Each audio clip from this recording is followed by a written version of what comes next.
Hello, and welcome to the League of Loose Gentlemen. This is podcast number 3, where we continue to discuss irrelevant topics that are going on in your world. The first one that we've decided to talk about today is that UKIP have potentially got their first MP. His name is Douglas Carswell, and he is the MP for Clacton. So I guess the question we need to ask is this the start of the inevitable rise of UKIP? And also, where is Clacton? I don't know. I think For anyone who seriously doesn't know the answer to that, it's in Essex, on the Essex coast. awesome. That helps me because I genuinely didn't know where Clacton was. But I guess it means that it could be the rise of not particularly a scary party. They don't have the fear factor of the BNP. No. As far as really crazy racist, these are just kind of mildly racist older people. They're the kind of people that might say something and then people go, "Oh, you can't really say that anymore." So it's not malicious, but it's kind of, granddad, go to bed. Yeah. The classic example is rather than using the term Afro-Caribbean, they would call them coloured. Yes. Yeah. So people who would cause mild offence, but they also wouldn't mind that they've actually caused that mild offence. Yeah. But they are they. I mean, UKIP are trying to weed out those kind of Yeah. people, which may be reason why they've got old Dougie boy in from Clacton, which is in Essex. Yeah. But I think one of the interesting things is it goes to show that I think this is actually, I mean, UKIP obviously is a party like the SNP is, but I think there's obviously a strong movement within society that's saying we're a bit fed up with the mainstream politics, just like the Scottish are a bit fed up with us. And that, yes, we've got Nigel Farage and his merry band of retards, like we do with Alex Salmond, but actually there's public sentiment behind it. It's not just that there are a load of loonies in our country. There's clearly some emotion going on here, and that can't be ignored. Yeah, but at the same time, I mean, the thing with staying with the two parties, well, three technically, is that you know that the people who are going to get in generally know how to do their job. Yeah, yeah, Which, when what UKIP have is they have a few of those. I mean, the fact that they've got Dougie is probably a really sort of big steal because they have an already established MP. But they get people who want to make a change but have literally no idea of how it's run. cough, cough, Nick Clegg. Or satire, and Oh, shut it. You flirt. and then these people are going to get into this job and really not know what they're supposed to do, or there's no real leadership from high up of what they're supposed to do, and I think that's where it will fall apart. I think it's a concept whereby if the SNP do get into power, what will happen is you'll get divisions within the SNP, right? It won't become the dominant party. Like with UKIP, if they do get some power, they'll just be, as what happens with a lot of these parties that are kind of new and fresh off the block, if they eventually do seize power, there'll be a lot of internal squabbling. Mm. Because And clearly some are more left wing and some are more right wing. yeah, and I think that it's down to Farage to kind of keep that all together, but I don't think he'll do that. Yeah, I mean, to be fair to them, they've come a long way since they had "We want to bring back smoking in pubs" in their manifesto. Yeah, but they're still relying on a bit of kind of standing at the side going, those guys are a bit shit, aren't they? Look Yeah, at them. Rather than going, oh, I think this will be better if we do it this way. yeah, like kind of just those comments that people make, and you just like, where's the foundation for that comment? Like, like just standing at a tube stop and someone going, "Oh, the tubes are always late because one's arrived late," and you think, actually, they're not always late, are they? That's a ridiculous thing to say. According to local government statistics, 99.3% of all tubes arrive within 30 seconds of their destination. That is exactly the type of in-depth knowledge you need to do for a perfect shout down. Well, I always carry my little book of facts around with me. Yeah. Yeah, brilliant. So yeah, I think it's interesting. I don't, the people who completely poo-poo them and call them all idiots, I don't think that's right. But equally, I think you've got to take them with a step of precaution, I would say. But a lot of the economics behind it, as an economist myself, I don't disagree with. I think that the EU is a bit of a capitalist boys' club, and it's certainly very unaccountable because, I mean, the MEPs don't even, well, I don't think they can do much for legislation getting stopped if it's bonkers. So it's one of those things where, well, I guess it's more anti-institutionalist than anti-EU, but that's my sentiment anyway. I do know that one of the BNP, when they got an MEP, he left his position because he said, and I quote, "Those meetings just went over my head." Brilliant. So, not to say that they're similar, but Yeah, maybe the UK will get a few people of like, "Oh, God, I don't really understand what I'm supposed to be doing." yeah. I just joined it for a laugh. Yeah, it's just a bit of a. I was bored. Yeah, Had to get out of the rain. Went into a meeting. yeah. Volunteered. Exactly. Put my hand up. Exactly. But one of the important thing is to note about the British electoral system is that obviously when you say, oh, it's a lot of old people are the most politically active in terms of voting. So for the young people to say, oh, it's just a load of old people, well, get out there and vote against them if you don't like them. I know I'll be voting against the Lib Dems in every single way I can. It's almost a bit bitter. Yeah, So, it annoys me so much. some of us have a pint of bitter with Nigel Farage Get it? because he drinks. He's got a drinking problem. He has. Yeah, Yes. Yeah. he's got puffy cheeks. Red nose. Yeah, telltale signs. But yeah, I was fed up. I voted for Lib Dems in the last election. Who do you vote for in the last election? Um, I'm not going to disclose that. Oh, shut up, you tart. Conservatives. Yeah, Conservatives. Okay, fair enough. I mean, I personally, I'd never vote for them, but I can see why you did in the last election after the debacle that was the Tony Blair and Gordon Brown reign of Labour terror. But yeah, I voted for change. I voted for the Lib Dems, saying we're going to cut tuition fees. And what a job they did on that. Terrific. You've got to hand it to them. Well, they cut it by minus a number. Minus a number. Yeah. That was their little, because if you look very closely, they'd put we're going to cut tuition fees, and there's a tiny, tiny little minus just Yeah. in front of the Yeah. manifesto, and so a double negative, it made a positive. So actually, and they went around, oh, should have read it properly. Yeah. That's the quality of maths on this show. Minus a number. Well, that's solid maths. Yeah. Minus a minus number, you get positive. Yeah. Yeah. Well, anyway, I think the main thing is that out of that, we can say, don't vote for the Lib Dems ever. I will come round and I will find you. Do bad things to your front garden. Why not vote for the best looking? Yeah. That would be an excellent way. Yeah, that's my advice. Only vote for good-looking people. We'd end up like Italy. You've got Berlusconi and a bunch of ex-strippers. Yeah, Berlusconi is not exactly the best looking. He only employs good looking people. He's not a bad-looking guy for 104. But yeah, right. So I think we've solved the UKIP conundrum. That will probably rear its head again in the future, as will the Scottish independence debate. So we might come back to that.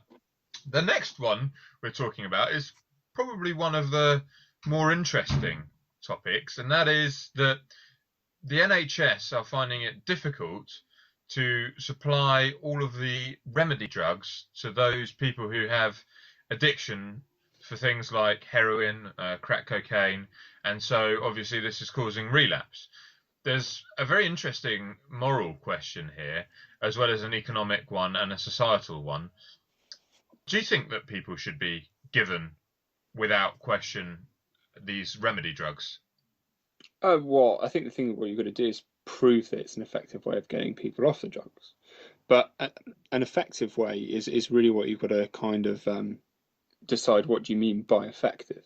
Yeah, I will point out to the people listening here that you are actually a biochemist, so he does know stuff about this. And a drug addict. And yeah, put the crack pipe away. You've got to decide what's effective, because people might want out of the drug like is it methadone, they might want a 95% success rate, and that's not necessarily what you might want. I, If the method is successful in getting 10% of people off heroin, then surely it's worth it. yeah, I think the 10% thing. I think that's right. I Yeah. think that if that makes economic sense, obviously there is an argument though, Will, that some people say that we all make mistakes and these people should be, given a second chance with these kind of drugs, even if it does cost the taxpayer. No, massively, because you would expect that when people fall into drugs like heroin, it's normally because they've got a really bad come from a very sort of poor area, and they've kind of been pushed out, or they've been through very harsh sort of Yeah, life circumstances. You don't generally, you know, get get your sort of law degree or get your medical degree, and then as a celebration go and take a bunch of heroin. no, no, They haven't no. become addicts through excess or necessarily anything like that. It's Yeah, they've got on into it through recreational drugs and they've gone for a bigger and bigger buzz. I mean, people do get onto it that way, and we can talk about them in a second. But yeah, you're right. I mean, there are people, doctors and lawyers who may be able to cope with a heroin addict. There are people who can cope with it, and don't OD and take it subtly. But yes, I think that most of the people I would stereotype and say that they've probably gone through hardships and it's not been an autonomous decision. They've mm, been almost coaxed into it. yeah, and I think that you've got to help people, and that's sort of the founding part of the NHS is that you want something that you can always fall back on, no matter really what's happened. Yeah. Yeah, If we're giving boob jobs to our favourite our favourite, what's her name? I don't even know her name. Josie And Cunningham. Josie Cunningham, we can at least help a few people who Yeah. who've had a pretty tough time of it. Try because they're the reason why they're taking that is because they want to try and get off heroin. So surely you can give them the resources. I think also it's interesting that when we say that people should really pay for their treatments and you shouldn't pay tax for other people's treatment. One of the interesting about smoking is that the taxes that are raised through cigarettes are getting to a level now where we're beginning to start seeing an equality between tax revenue and NHS expenditure. Do you think that obviously we can't legalize every drug because some drugs are just really, really harmful, but things like cannabis, etc., soft drugs, let's take the morality out of it. Let's just base it purely on economics. If the economics say if we tax it at X%, we will get more revenue than it will cost us to treat these people. Do we do it? What do you think? Um, Just Possibly. economically. Just economically. Economically, yes. And the other thing to think about is that, when they say, well, if you make these drugs, it's going to cause a big problem. But, alcohol's legal. People don't go to work drunk. Well, most people don't. You haven't been to Eastern Europe, mate. But do you know what I mean? And but yeah, yeah. But people complain about paying taxes about everything. They complain, well, I shouldn't have to pay taxes for this. Paying taxes is actually pretty good because one of the things that people don't appreciate is that when you go to the loo and you do a excrement, Yes. Yes. you literally have a magic button in your house that you press it and you never have to worry about that again. Anyone who thinks that they shouldn't pay taxes should be forced to just shit in a bucket and then go just a week, and they'd come Yeah. back and go, oh, See, actually, see yeah, if do you they know want what? it. I do quite like taxes. People will be That's listening what to I this did. and go, didn't that guy say earlier that he voted Conservative? But yeah, just goes to show that not all Conservatives are the same. But I agree with that point. And further to it, what I think about racist people is I think that they should never be allowed to go on holiday to hot places and get a tan. And that is weirdly kind of a little bit racist in itself. How's that racist? I don't know. I just maybe I don't know to It's seem a bit not. It's off. not at all.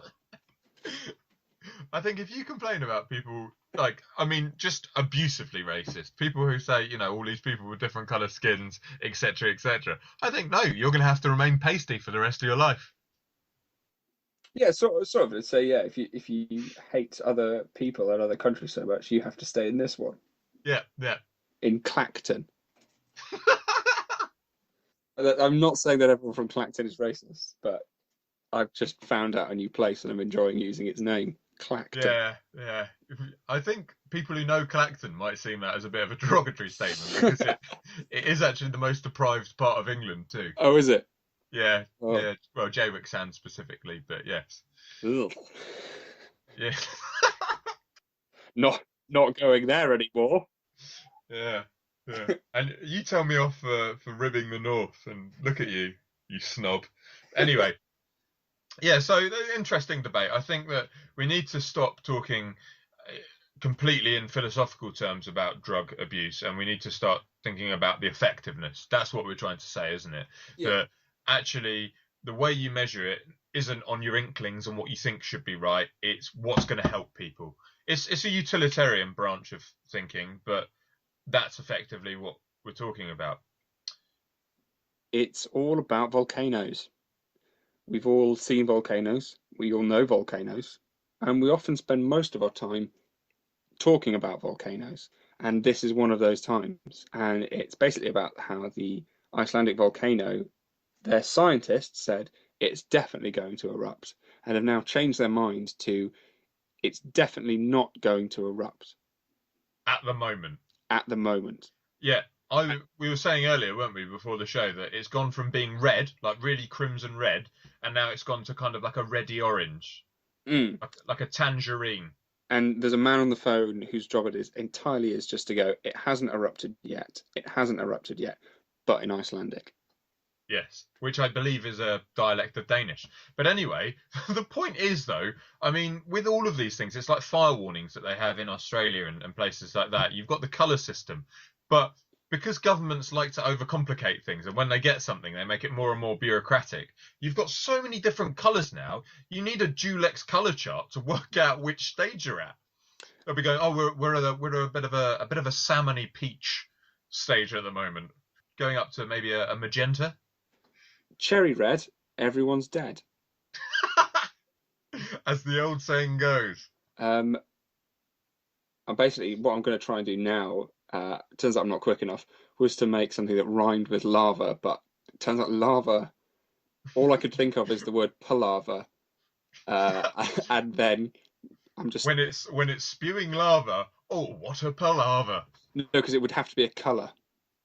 Oh yeah, That that's what true. you've introduced is a word scheme of random nonsensical words which determine this pattern. So if it's the warning is palaver, then there's Yes. lots of lava, but not I think necessarily. It's that's not a necessarily erupting. It's just releasing a lot of lava, which again is quite confusing because palaver would surely mean oh everything's going crazy, but actually it's just that it's erupting, sort of leaving a little bit of lava.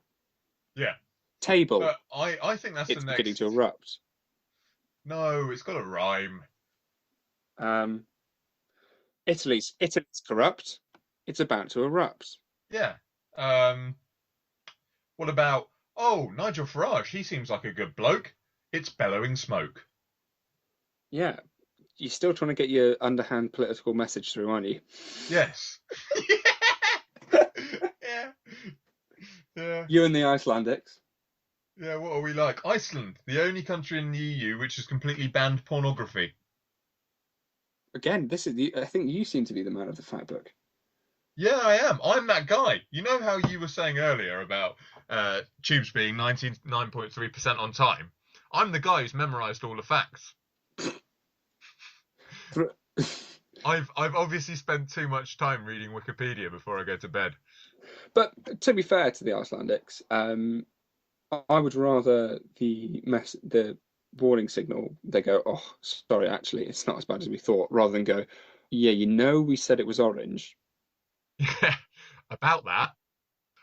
What we could do is we could see if there's I don't know a way of fashioning a 50-meter wide diameter cork so that if it does start spewing and we all want to go on holiday, just get a few Chinooks from the RAF to drop it in. Yeah, I think that sounds like a really good idea and would definitely work. Yeah, I mean it's a shame like things like these just get poo-pooed for being too expensive. Yeah. Um, It's that kind of thinking that the Victorians had. yeah, I do think that you do consider yourself the Isambard Kingdom Brunel of volcano Yeah. prevention. But you know, Many a day I've just sat there and I've thought, how can I get a suspension bridge across a volcano? well, I think the reason why they changed it down to orange is because of all of your letters. Because when it was on red, you were sending quite a few, what effectively fan letters saying, "How about this solution?" Crudely drawn drawings on napkins. And toilet paper. That's when I do my thinking. Drawn in human excrement. I think we knew. Got you. Got you. I knew that would get you. Any toilet joke is gone. Well, I've just spent the last week completely secluded from the rest of the world in a small country called Wales. It's near England, and it's home to Cardiff and Swansea and hills.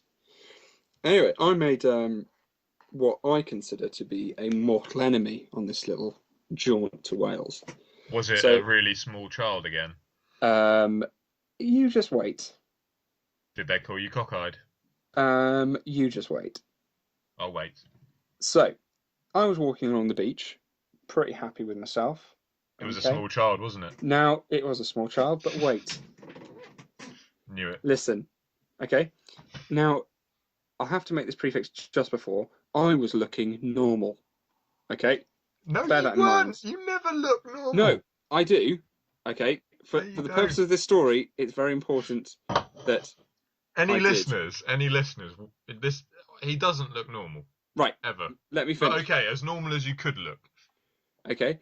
There was a little chap about the age of 3. Okay. Now, he was also Really young. he's a withered accomplice.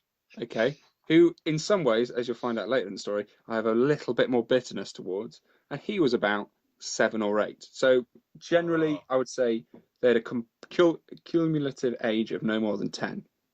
yeah. Now, the little one, the 3-year-old, okay, he looks at me Yeah. and we make eye contact. Okay.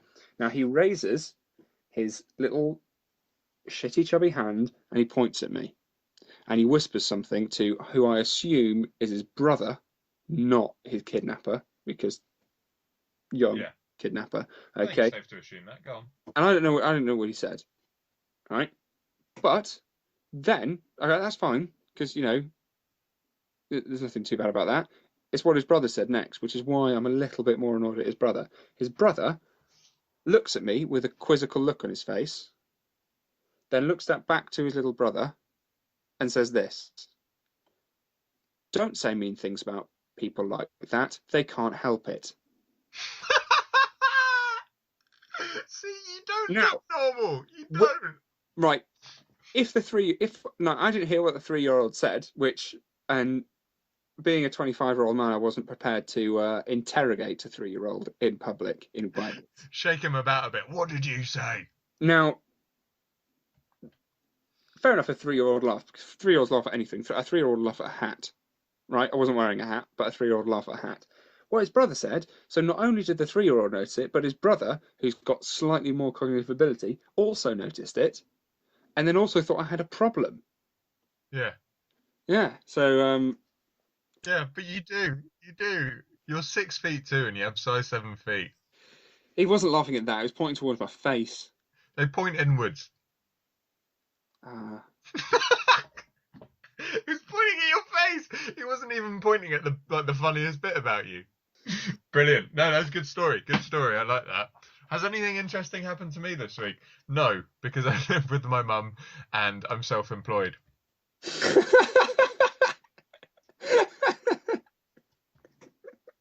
Sorry, that's just by the way that you said that really funny. Right, thank you for listening, guys. Should we say goodbye? More depressing anecdotes next time. Ones that will make you feel really low.